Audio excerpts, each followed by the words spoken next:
Ma femme est tellement forte en embrouille que moi, quand je m'embrouille avec elle, de quoi j'ai peur? C'est de perdre ma femme, évidemment, sur une embrouille. Elle me pousse à chaque fois, elle est là, dans mes retranchements. Et c'est vrai qu'elle a des arguments qui sont forts. Enfin, je veux dire, elle a des screenshots qui datent de 2012. Et elle le sort.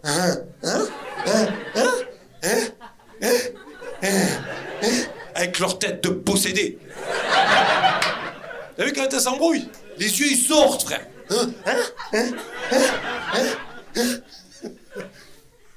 Moi, quand je la vois s'embrouiller comme ça, je me dis, elle veut se taper avec moi ou quoi? On dit quoi maintenant? Et c'est ma femme. Tous les jours comme ça. Moi, j'ai peur de perdre ma femme à ce moment-là. Un jour, on s'embrouille. Et c'est arrivé, elle sort cette phrase que je ne voulais jamais entendre. Elle me regarde, elle me dit, tu sais quoi? Tu prends tes affaires et tu dégages maintenant. Moi, qu'est-ce que je fais? Je prends mes affaires, je les rassemble.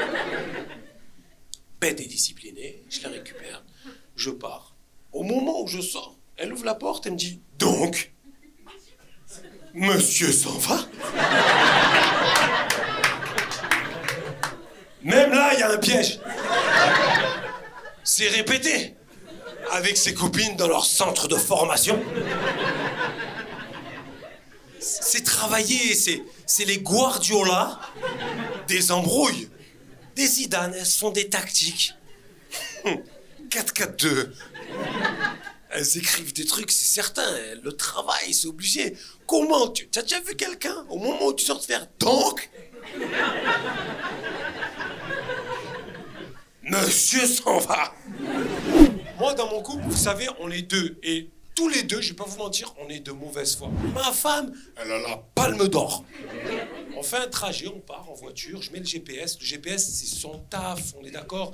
Il fait ça tous les jours. Il connaît la mécanique, il connaît la trajectoire la plus courte pour aller à la destination. Ma femme, pleine autoroute, elle est là, elle me dit, sors à la prochaine. Et moi, je la regarde, je lui dis, mais il dit que c'est dans 2 sorties. Je te dis, sors à la prochaine. On sort, et au moment où on sort, à chaque fois, les gars, on sort, on se retrouve dans des embouteillages de m***. Et ma femme, c'est la seule personne au monde, quand il se passe un truc comme ça, elle me regarde, elle fait toujours, c'est bizarre.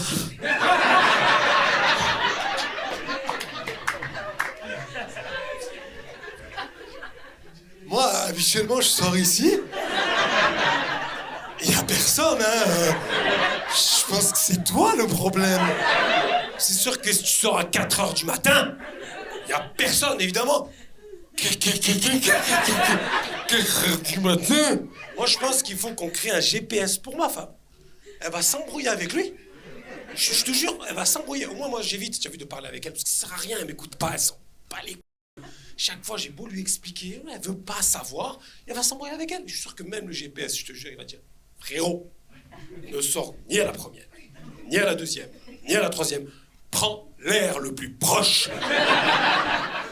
Sors de la voiture et cours le plus loin possible. J'ai découvert des trucs sur ma femme que je connaissais pas. Elle m'a appris ce que c'était être une femme. Par exemple, elle m'a envoyé acheter des serviettes hygiéniques. Je connaissais pas, je suis allé dans le rayon. En fait, ça marche par gouttes. 2 gouttes, c'est standard. Ah, les mecs, ils me disent, il y a des gouttes. 4 gouttes. 6, mets des pampers, cousine. Au-delà, fais un garrot. Moi, maintenant que je sais ça, je me mets à l'entrée du rayon, je fais des pronostics de gouttes. Mais je connais maintenant, je fais des pronostics. Je vois les grandes tailles, je dis, allez, 2. Eh ben, c'est 6. Mon beau-fils, c'est mon beau-fils, c'est un enfant de la première relation de ma femme. Et il me voit faire des choses et tout, il mime des gestes, c'est trop beau. Ça fait plaisir de voir ça, il est grand et tout maintenant. En fait, récemment, il me voit me laver pour faire la prière, parce que je suis musulman. Et il est à côté de moi dans le lavabo, il se brosse les dents. Et à un moment donné, on fait un truc très technique, les musulmans, pour se laver le nez, on inspire de l'eau. Comme un nomade. Comme ça. Il me voit faire ça, et il est trop intrigué, il me dit, je peux essayer?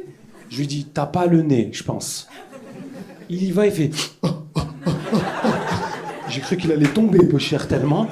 Et après, il me mime. Tu viens avec moi, il prie, c'est trop mignon. Il est à côté de moi et tout. Il fait tout ce que je fais et tout ça. Et à un moment donné, en fait, on pose le front au sol, parce qu'on prie. Donc, on a le front au sol. Et moi, j'ai le front au sol. Et lui, je l'ai entendu arriver, mais il allait trop vite.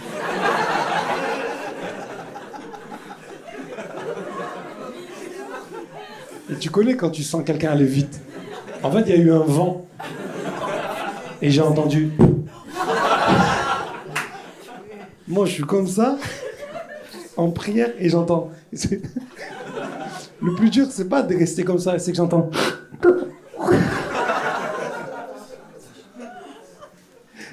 Tu penses à Dieu et t'entends. Pause prière, obligé. Je le regarde, je lui dis, ça va, tu vas bien? Il me dit, mais le nez, ça fait mal de prier. Moi, je savais pas qu'il y avait les envies de femmes enceintes. Les envies de femmes enceintes, ça existe vraiment.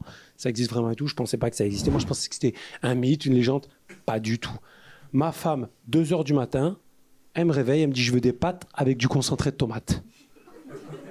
Moi, il est 2h, je lui dis, c'est pas un peu acide? Elle me dit, écoute-moi bien, petit fils de... Pâtes, concentré de tomate. Ta femme, c'est une Kaira qu'elle est enceinte, hein, faut pas croire. Hein. J'y vais, pâtes, concentré tomate, et je rajoute un peu d'emmental pour lui faire plaisir. Je lui donne l'assiette, elle me dit, ouais, ouais. Il met son emmental de là, avec sa tête de... Ouais, ta tête. Enceinte, hein.